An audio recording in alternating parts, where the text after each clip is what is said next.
고린도전서 4장 2절 말씀을 찾으셨으면 우리 같이 읽도록 하겠습니다. 시작.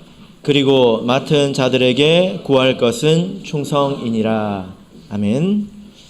네, 오늘 이 시간은 충성, 최고의 덕목이라는 제목으로 하나님 말씀을 증거하겠습니다. 오늘 안식일을 맞아서 하나님의 전에 나오신 우리 모든 성도님들을 예수님의 이름으로 환영합니다. 여러분 만나서 서로 인사 나누셨습니까? 예, 어떻게 인사 나누셨습니까? 예, 인사하는 게 굉장히 중요하죠. 예, 우리 다시 한번 인사해 보겠습니다. 옆에 계신 분들과 인사하겠습니다. 할렐루야. 예. 군대에서도 인사를 합니다. 제가 군대를 갔더니 훈련소를 가지 않습니까? 훈련소 갔더니 인사하는 것만 한참을 가르치더라고요. 그래서 인사하는 것이 가장 기본이구나, 이것을 배웠습니다. 그런데 군대 가면 인사를 할 때 뭐라고 인사를 할까요? 할렐루야 할까요? 예, 어떻게 할까요?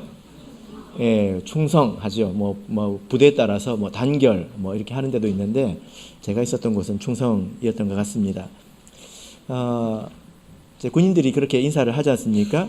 충성이라는 이 말은 나라나 혹은 왕을 위해서 자기 마음과 목숨을 다하자 그런 이제 의미인데요. 군인들이 서로 그렇게 인사를 합니다. 우리는 군인이니까 나라를 위해서 충성을 다하자 그런 의미인 것 같습니다. 만약에 이제 전쟁이 났는데 어떤 그 군인이 자기 나라를 위해서 충성을 다했다면 굉장히 칭찬을 받겠죠. 그죠? 예, 여러분 충성이라는 단어를 다 알고 계시죠? 예, 그런데요, 이 충성이라는 단어 오늘 제목에 있는데 이 충성이라는 단어는 지금은 군대 밖에서는 거의 쓰이지 않습니다. 여러분 지난 한 주 동안 충성이라는 단어를 혹시 써보신 적 있으십니까? 혹시 직장에 충성하시는 분 계십니까? 아니면 여러분에게 충성을 요구하는 직장이 있습니까? 그러지 않죠. 지금은 그런 시대가 아닙니다. 그래서 우리가 지금 이 충성이라는 단어를 알고 있지만 우리 세상 어느 곳에서도 우리에게 충성을 요구하지는 않아요. 그냥 거래일 뿐이죠. 적당히 노동하고 그것에 맞는 대가를 받을 뿐이지요. 그래서 어쩌면 지금 이 충성이라는 단어는 굉장히 낯선 그런 단어가 되어버린 것 같습니다. 그래서 충성을 요구하는 데가 몇 군데가 안 되죠. 군대, 세계적으로 보면 북한이 있습니다. 북한은 충성을 요구하죠. 그리고 또 한 군데가 있습니다. 어딜까요? 교회. 교회. 아무 데서도 충성을 요구하지 않는데 충성을 요구하는 데가 북한하고 교회. 예, 그렇습니다. 근데 이 충성은 굉장히 귀한 거죠. 우리가 지금 성령의 열매를 하나씩 보고 있는데 성령의 열매 7번째가 바로 이 충성입니다. 이 성령의 열매는 하나이고 이 하나의 열매가 9가지의 맛을 낸다. 그래서 성령의 열매는 구미자이다. 이렇게 기억을 하시면 되겠습니다. 그럼 이 충성이라는 게 도대체 어떤 것인가, 이것을 우리가 생각을 해봐야 되겠죠. 이것이 참 재밌는데요. 충성이라고 하는 이 그 단어는 이제 원문으로 이렇게 보자면 피스티스라고 합니다.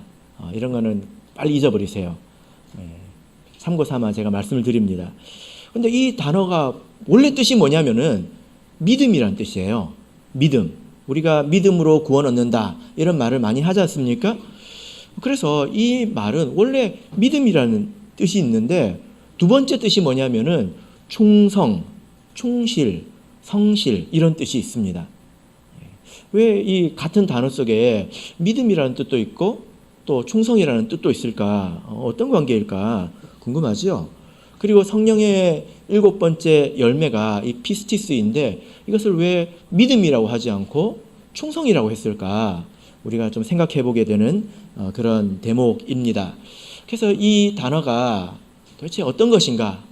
우리가 성령의 열매를 맺어야 되니까 알아야 되겠죠. 이게 궁금해가지고 성경을 통해서 이 단어를 쭉 찾아보면 흥미로운 것이 뭐냐면은 이 단어가 사람에게만 쓰이는 것이 아니라 하나님에게도 쓰인다는 것입니다. 그러면 하나님에게도 믿음이 있을까요? 하나님도 뭘 믿는다는 것일까? 그게 아니라 어떤 의미로 쓰이냐면 하나님은 믿을만하다라는 데 이 단어가 쓰입니다. 하나님은 어떻다고요? 믿을만하다. 우리 데살로니가 전서를 보겠습니다. 데살로니가 전서 5장 24절을 보겠습니다.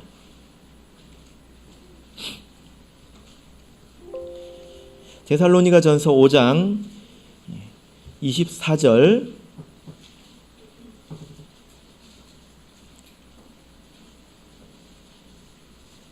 자, 우리 같이 읽겠습니다. 데살로니가 전서 5장 24절 읽겠습니다. 시작. 너희를 부르시는 이는 미쁘시니 그가 또한 이루시리라. 자, 여기 보면 너희를 부르시는 이는 미쁘다. 잘못 읽으면 안 돼요. 이쁘다 이렇게 읽으면 안 됩니다. 하나님이 이쁘신가? 아니죠. 뭐라고요? 미쁘다. 미쁘다는 뜻이 무엇입니까? 믿음직스럽다, 믿었다, 믿을만하다 그런 뜻입니다. 한자말로는 신실하다 이렇게 이야기를 하죠. 우리가 믿는 하나님은 신실하다, 믿음직스럽다라는 것입니다. 이게 무슨 말일까요? 하나님은 자기가 말씀하신 것을 반드시 지키신다.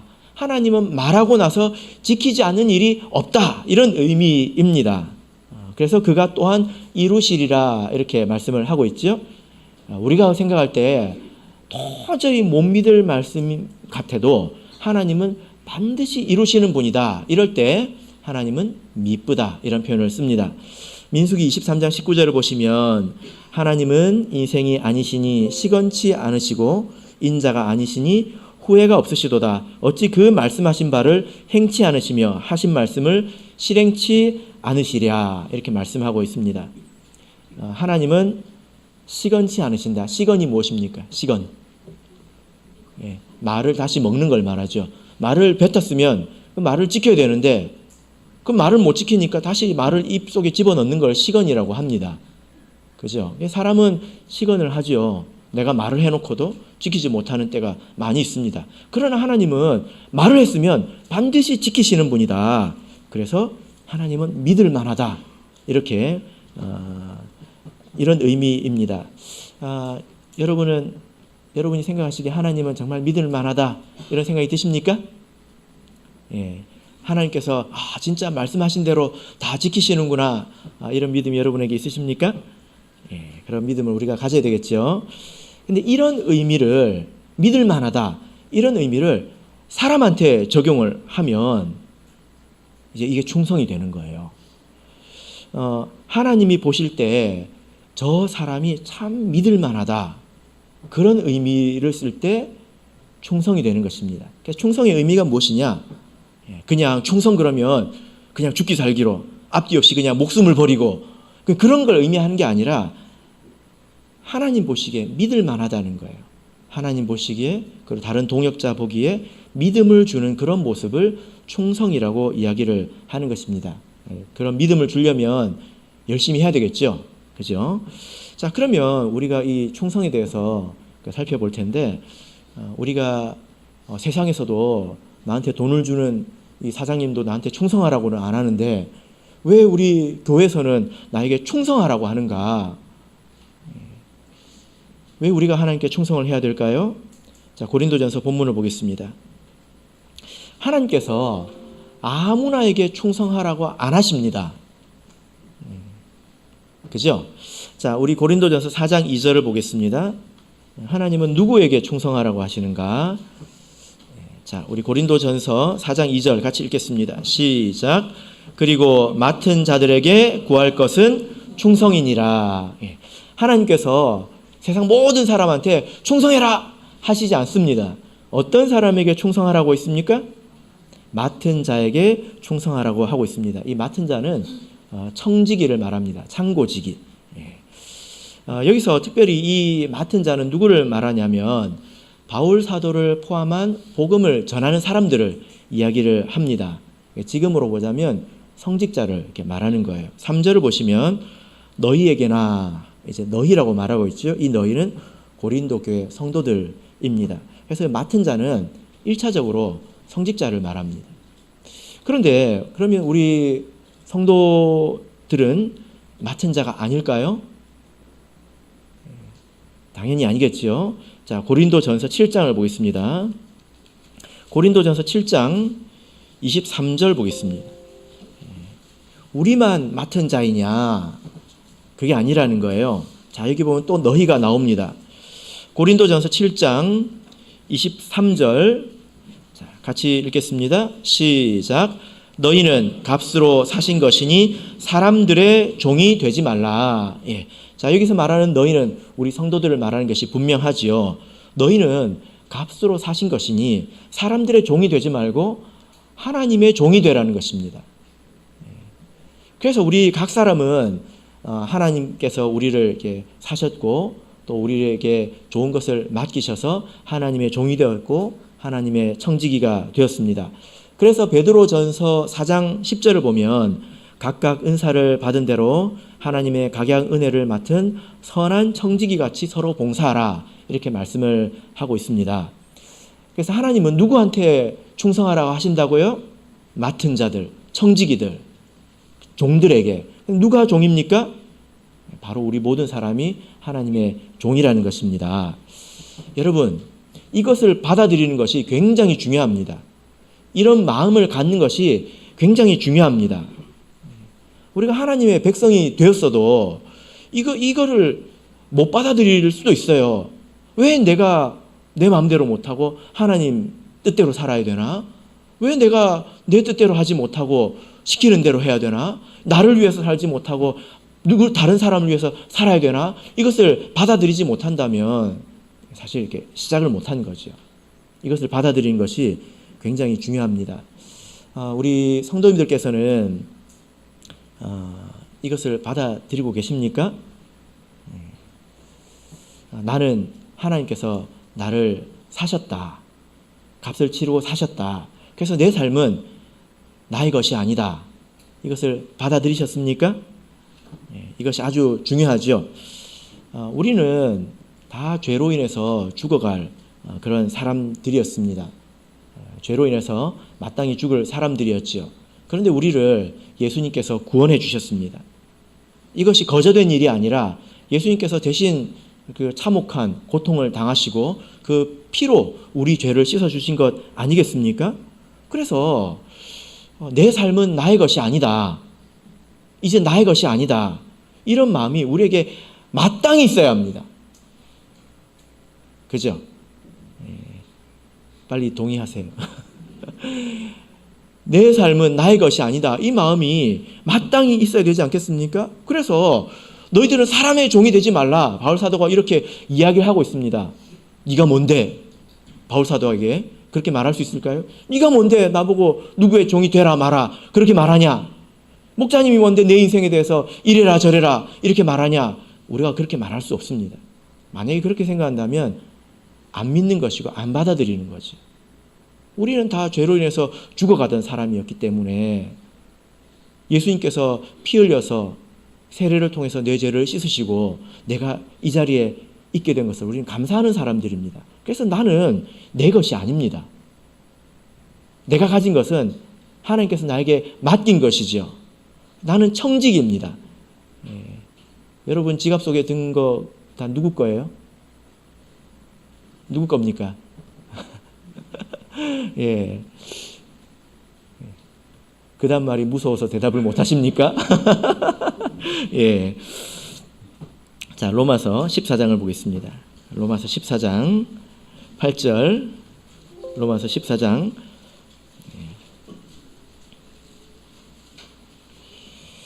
8절. 로마서 14장 8절. 우리가 그리스도인이라면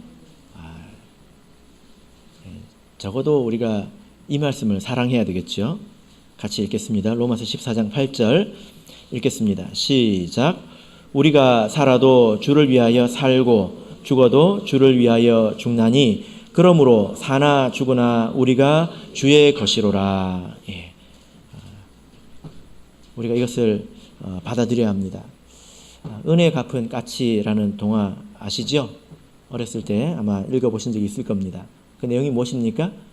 어떤 나그네가 길을 가는데 어떤 황구렁이가 까치집을 이렇게 탐하고 있었습니다. 그래가지고 이제 그 나그네가 까치집을 구해줬지 않습니까? 근데 그날 밤에 다른 황구렁이가 와가지고 그 나그네를 이렇게 죽이려고 했습니다. 근데 그때 밖에서 종이 땡땡 하고 울리잖아요. 그죠? 그 순간 그 황구렁이가 사라졌습니다. 도대체 이 종소리가 어디서 났나 하고 밖에 나가보니까 큰 종이 있는데 누가 그 종을 쳤을까요? 까치가 친 거예요. 근데 까치가 그 큰 종을, 이 큰 종을 어떻게 울렸을까요? 자기 머리로 들이받은 것입니다. 그래서 그 밑에 보니까 머리에 피 흘린 채로 까치가 죽어 있더라. 그런 동화를 우리가 어렸을 때 읽었잖아요. 이런 것들을 보면 그리스도인들이 적은 책이 아니거든요. 그러니까 일반적으로 사람들의 마음에는 은혜는 갚아야 되는 것이다. 이런 생각을 다 가지고 있습니다. 은혜는 갚아야 되는 거예요. 그죠? 한낱 이 미물도 은혜를 갚을 줄 안다면 그런 동화가 의미하는 게 무엇입니까? 은혜를 갚을 줄 모르면 까치보다 못하다는 거잖아요. 그죠? 예. 우리가 하나님께 은혜를 받은 사람이라고 생각하고 나 자신을 구원받은 사람이라고 생각한다면 은혜를 갚을 줄 아는 그런 마음이 마땅히 있어야 된다는 것입니다. 그래서 우리가 이 말씀을 가지고 한번 생각을 해봐야 될 것입니다. 나는 무엇을 위해서 살고 있는가? 내가 가지고 있는 것은 누구의 것인가? 이런 생각을 우리가 할 수 있어야 된다는 것입니다. 그것이 바로 신앙의 열매이고 그리고 그것이 충성의 시작입니다. 자, 그러면 충성이라고 하는 것은 열심히 섬기는 것을 말하지 않습니까? 충성에 모범된 사례가 있습니다. 자, 우리 마태복음 25장을 보겠습니다. 마태복음 25장. 자, 여기 보면 충성된 태도로 칭찬받은 사람이 나오는데요. 자, 23절을 보겠습니다. 마태복음 25장 23절. 자, 우리 같이 읽겠습니다. 시작. 그 주인이 이르되 잘하였도다 착하고 충성된 종아 내가 작은 일에 충성하였음에 내가 많은 것으로 내게 맡기리니 내 주인의 즐거움에 참여할지어다 하고. 자, 여기 보면 이 주인에게 충성되다고 칭찬받은 사람이 나옵니다. 이 주인은 하나님을 말하죠. 그죠? 내가 가진 것은 다 하나님의 것이기 때문에 주인이라고 할 수가 있습니다. 넌 참 충성되다. 이 말은 야, 넌 진짜 믿을 만하다. 믿고 맡길 만하다. 한 번 말하면 두 번 말할 필요가 없고 돌아볼 필요가 없구나. 이건 아주 극찬입니다. 이 비유의 내용을 보시면 14절, 15절을 보시면요. 어떤 사람이 타국에 갈 때 그 종들을 불러 자기 소유를 맡긴 것 같으니 각각 그 재능대로 하나에게는 금 5달란트를, 하나에게는 2달란트를, 하나에게는 1달란트를 주고 떠났더니, 달란트의 비유입니다. 주인이 각각 사람의 재능대로 돈을 맡기고 떠났습니다. 그러면 주인이 보입니까? 안 보입니까? 눈앞에 주인이 있는 거예요? 없는 거예요? 없잖아요. 주인이 떠났으니까. 그죠? 그랬더니 이 16절 우리 같이 읽어보겠습니다. 시작. 5달란트 받은 자는 바로 가서 그것으로 장사하여 또 5달란트를 남기고.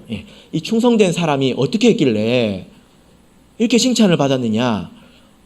뭐 했습니까?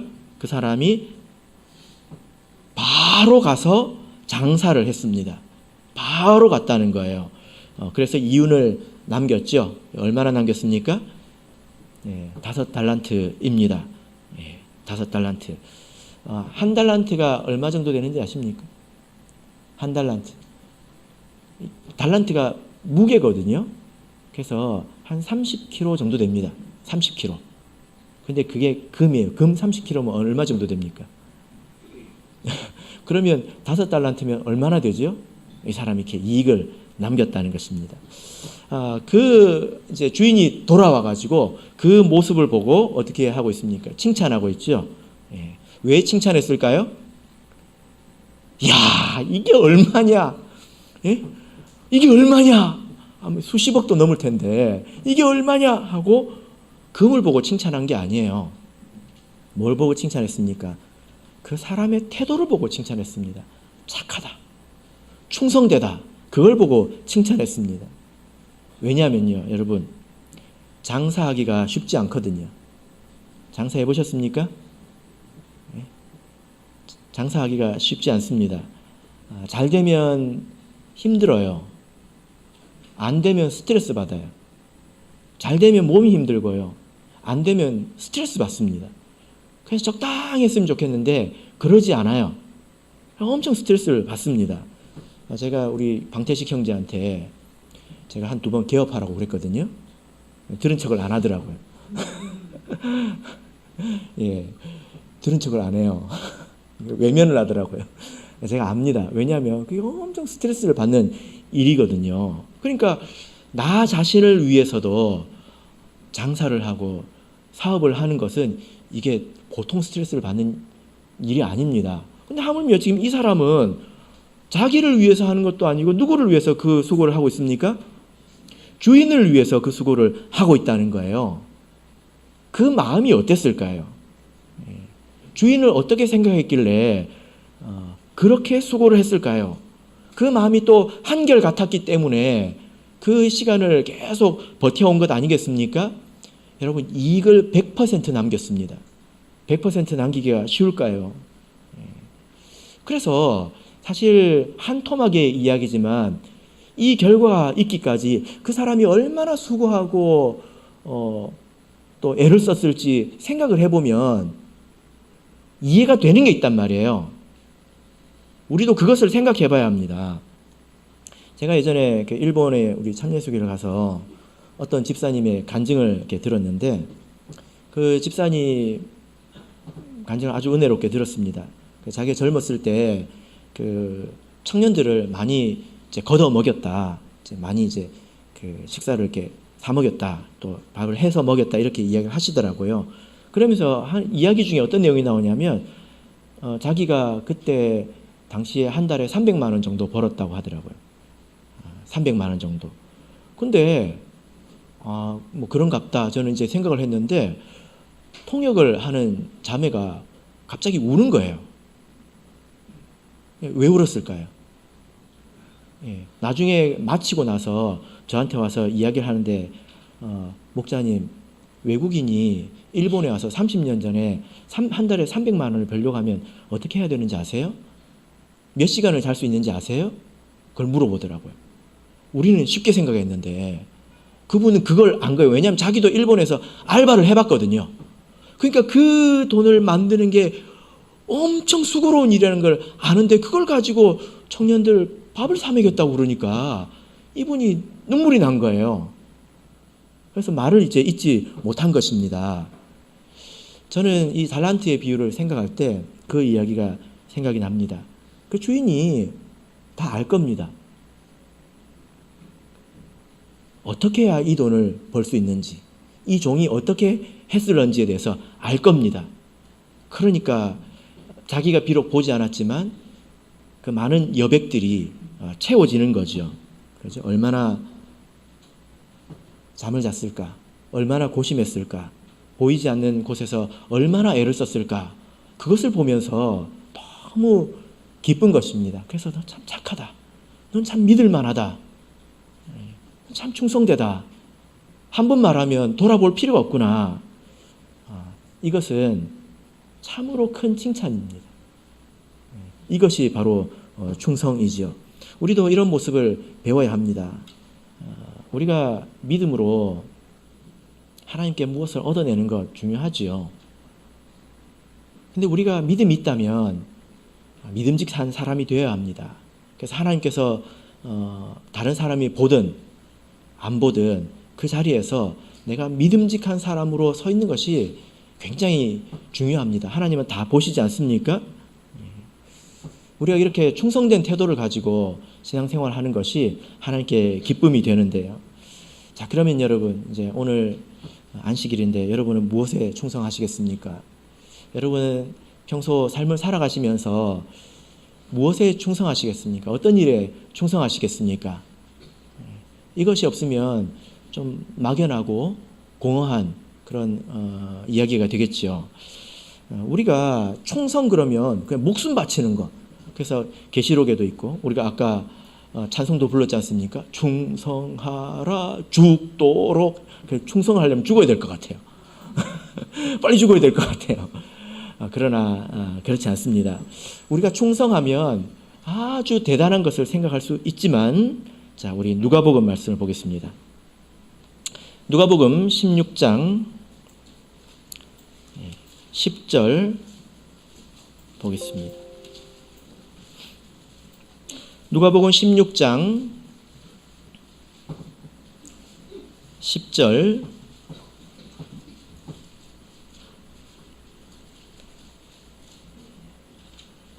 누가복음 16장 10절 말씀을 우리 같이 읽겠습니다. 시작. 지극히 작은 것에 충성된 자는 큰 것에도 충성되고 지극히 작은 것에 불의한 자는 큰 것에도 불의하니라. 당연한 이치를 말씀하고 계시는데 이 말씀의 뜻이 뭐냐면은 우리가 하나님께 작은 것을 받았을 때 그 작은 것으로 충성할 수 있는 사람이, 그 작은 것을 믿음직하게 사용할 수 있는 사람이 큰 것도 받을 수 있다는 거예요.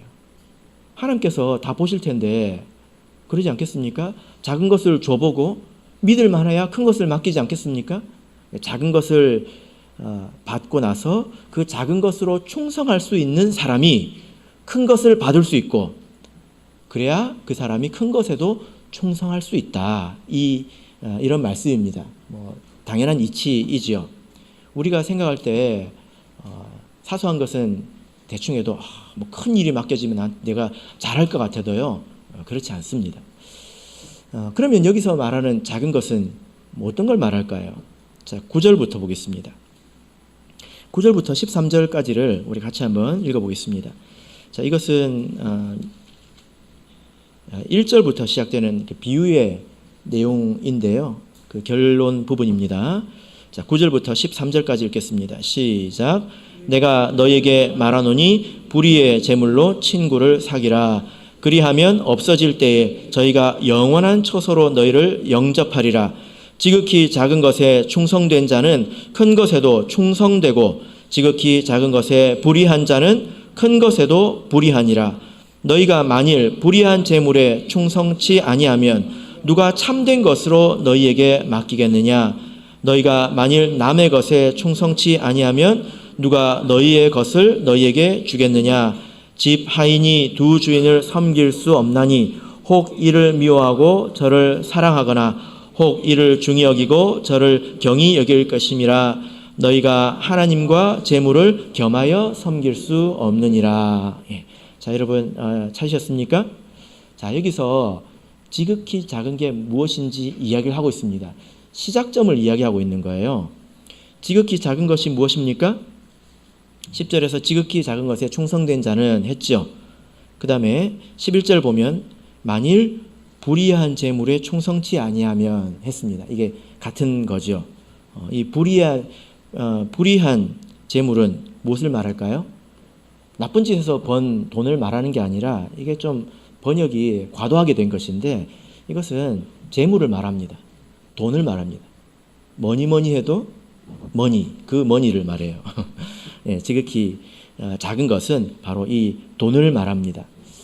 우리가 하나님을 위해서 돈을 쓰는 것을 아주 큰 일이라고 생각할 수 있지만 그렇지 않습니다. 그것이 충성의 시작입니다. 이것이 지극히 작은 거라고 성경은 말씀하고 있습니다. 여러분 생각하실 때 그런 것 같습니까? 무슨 말이냐면 예를 들어 여러분이 누구에게 식사를 한 끼 대접을 하고 싶다면 시장에 가가지고 장 봐가지고 요리해가지고 주는 게 나을까요? 쉬울까요? 아니면은 식당 가서 밥 한 끼 사주는 게 쉬울까요? 어떤 게 쉬울까요? 예, 사주는 게 훨씬 쉽죠. 돈이 있으면. 그죠? 예. 그러니까 가장 간편하다는 것입니다. 가장 쉽게 할 수 있는 것이 사실은 돈을 써서 하는 것입니다. 교회 하는 모든 일들이 사실 그래요. 돈만 있으면 돈으로 하는 것이 가장 쉽습니다. 그죠? 예. 돈으로 할 수 없는 일들이 사실 어려운 일들이 많이 있죠. 아이들 가르치는 거 돈으로 됩니까? 교회에서? 예? 아이들 가르치는 거 돈으로 될까요? 예, 안 되죠. 이건 어려운 일이거든요. 돈으로 할 수 없는 일입니다. 그래서 여기서 이제 하는 말씀이 뭐냐면은 하나님께서 우리에게 지극히 작은 것을 주셨는데 그게 우리에게 맡기신 이 돈입니다. 근데 그 재물을 합당하게 사용하는 것이 충성의 기초라는 거예요. 그래야 그 다음 것을 우리에게 맡기신다는 것입니다. 그래서 만약에 우리가 하나님 앞에서 이 돈 문제를 극복하지 못했다면 사실 우리는 충성과 불충성 사이의 경계에 있다는 것이죠. 경계 지점에 서 있다는 것입니다. 그러면 더 큰 것을 받을 수 없고 더 큰 것으로 충성할 수도 없습니다. 이것이 성경의 순서입니다. 우리 그 참예수교회는 아주 유명한 교회인 거 아십니까? 뭘로 유명한지 아십니까? 헌금 강요하지 않기로 유명한 교회입니다. 제가 한 말이 아니라 제가 들은 말이에요. 들은 말입니다. 우리 성도님에게. 그러다 보니까 좀 스스로의 생각을 쌓아 나가기도 하고 잘못된 관념을 쌓아가기도 하는 것 같습니다. 그러나 성경 말씀은 이렇죠. 만약 우리가 하나님 앞에서 재물을 바로 사용하지 못한다면 충성과 불충성의 경계 사이에 있게 되는 것입니다. 그것은 더 큰 것을 받을 수가 없습니다. 그 중에 가장 기본이 바로 11조이죠. 제가 최근에 들은 이야기는 뭐냐면은 옛날에 우리 교회가 11조를 월정금이라고 부른 적이 있다고 하더라고요. 저는 그렇게 들어본 적은 없습니다. 월정금이라고 했다고 하더라고요. 근데 월정금은 11조가 아니죠. 그건 정해서 드리는 거지 않습니까? 만약에 월정금이 자기 소득의 10분의 1보다 많으면 괜찮습니다. 그러나 만약에 그렇지 않다면 여기서부터 시작해야 됩니다. 다른 걸 다 제쳐놓고 여기서부터 시작해야 합니다. 왜냐하면 그것이 지극히 작은 것이거든요. 작은 게 아니라 지극히 작은 거라고요. 그게 시작이라는 것입니다. 사실 우리가 하나님 앞에서 섬길 수 있는 것은 훨씬 더 큰 것들이 많습니다. 귀한 것들이 많고요. 자, 그러면 여러분 큰 것은 뭘까요? 그래서 여러분 생각을 만약에 잘못하고 계시다면 고쳐야 됩니다. 우리 교회가요, 돈이 없어서 못하는 일들은 사실 별로 없어요. 다른 나라도 제가 가보면 그렇습니다. 돈으로 할 수 있는 것들은 다 하고 있습니다. 뭐가 남았냐면 돈으로 안 되는 것들이 남았어요. 정말입니다. 제가 미얀마 교회 갔더니 미얀마 교회 성도들이 가난합니다. 그래가지고 이제 다른 나라에서 미얀마 교회를 세워보려고 돕고 있는데요. 가난하니까 돈이 좀 필요하겠다 이런 생각이 되지 않습니까? 제가 가서 보니까 돈으로 할 수 있는 건 다 해주고 있어요. 우리가 생각도 못한 일들도 다 하고 있습니다. 뭐가 남았을까요? 돈으로는 절대 못하는 일들만 남아 있습니다. 그게 사실 교회에서 중요합니다.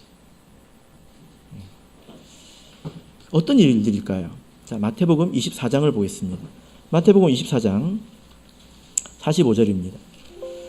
마태복음 24장 45절.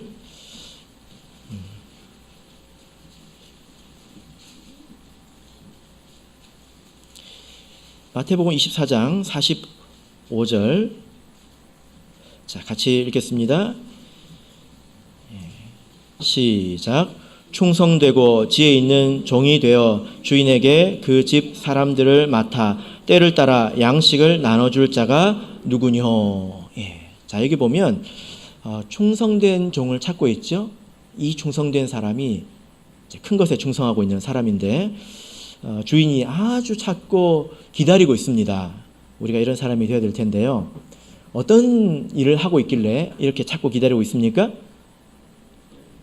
여기 보면 자기 집 사람들에게 때를 따라 양식을 나눠줄 자입니다. 맞죠?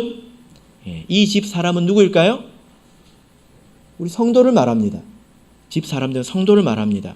양식은 뭘 말할까요? 하나님의 말씀이죠. 여러분, 하나님의 말씀이라고 다 같은 하나님의 말씀이 아니에요. 여기 보면 중요한 조건이 있습니다. 뭐가 있습니까? 말씀을 어떻게 나눠줘야 된다고 하고 있습니까? 45절을 보시면 때를 따라, 때를 따라 모든 말씀이 다 귀하죠. 그런데요, 때에 맞는 말씀이 필요한 것입니다. 그런 것 같죠? 그죠? 우리 삶에는 다양한 때가 있습니다. 어려울 때가 있고 기쁠 때가 있고 슬플 때가 있습니다. 또 시험 중일 때가 있고, 그럴 때에 우리에게 필요한 말씀이 다 달라요. 그래서 이 충성되고 지혜 있는 종은 그 집 사람들을 다 살피고 있는 것입니다. 저 사람이 지금 무슨 때인가? 지금 이 사람들은 지금 어느 때인가? 그 때에 맞는 양식을 나눠준다는 것입니다. 구약에서 이만큼 꺼내서 나눠주고, 신약에서 이만큼 꺼내가지고 나눠주고, 그러면 그 사람들이 살 거잖아요. 그죠? 쉽게 이야기하면 성도를 양육하는 일을 말합니다. 양육하는 것. 무엇으로? 하나님의 말씀으로 양육하는 일을 말합니다. 이게 꼭 설교만 말하는 게 아니에요. 우리 성도들 사이에도 이것이 가능합니다. 내가 우리 같이 지내는 성도들의 삶을 보고 그 사람에게 필요한 말씀과 권면이 뭔지를 알고 내가 권면할 수 있어요.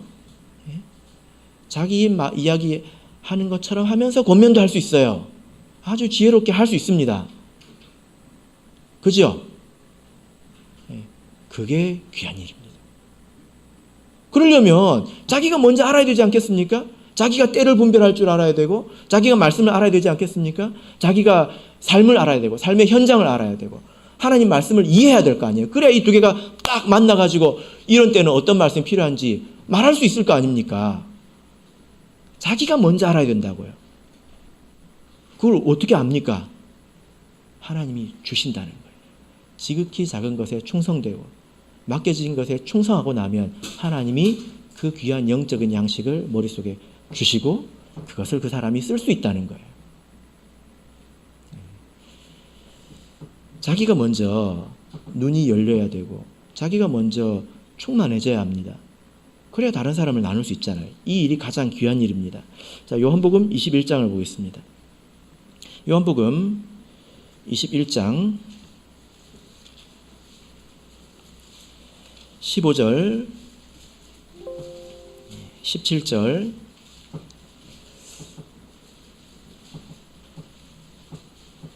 요한복음 21장 15절부터 17절까지 우리 같이 읽겠습니다. 시작. 저희가 조반 먹은 후에 예수께서 시몬 베드로에게 이르시되 요한의 아들 시몬아 내가 이 사람들보다 나를 더 사랑하느냐 하시니 가로되 주여 그러하외다. 내가 주를 사랑하는 줄 주께서 아시나이다.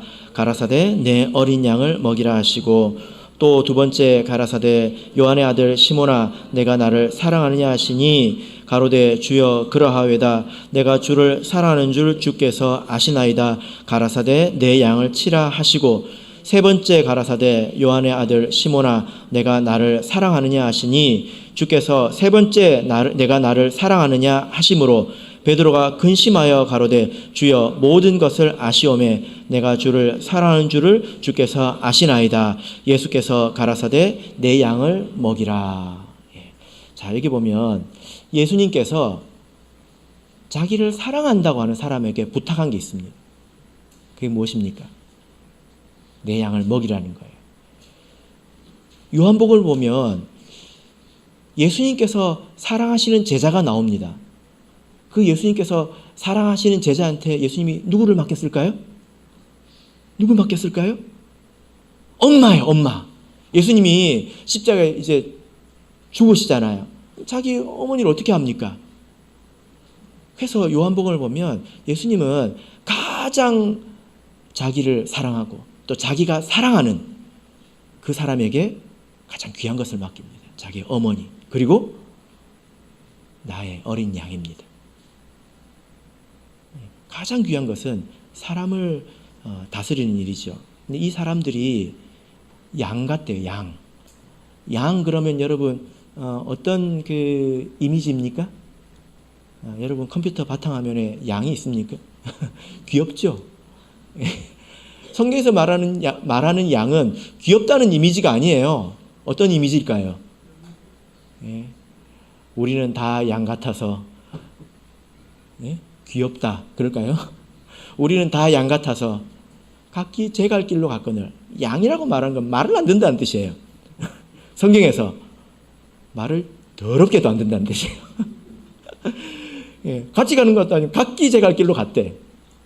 그러나 내 양입니다. 내 어린 양이고요. 그래서 예수님께서 나를 사랑한다고 하는 그 제자에게, 또 예수님께서 사랑하시는 그 제자에게 가장 귀한 사람을 맡깁니다. 이것이 가장 귀한 것입니다. 우리가 이렇게 충성할 수 있다면 그것이 가장 귀한 거죠. 그죠? 충성에도 작은 것이 있고 큰 것이 있습니다. 우리가 오늘 이 충성에 대해서 배웠는데, 우리는 예수님께서 생명을 구해주신 사람으로서 내가 가진 모든 것은 하나님의 것이다 라고 우리는 믿습니다. 그것을 우리가 내가 가지고 있는 것을 최선을 다해서 충성할 때 하나님은 더 큰 것으로, 영적인 것으로 우리에게 채워주십니다. 스스로 충만하겠죠. 그러면 그것으로 다른 사람을 양육할 수 있습니다. 바라옵기는 예수님께서 다시 오실 때 우리가 너는 참 착하다, 충성되었다, 이런 칭찬을 들을 수 있도록 하루하루 살아가시기를 예수 그리스도의 이름으로 축복합니다.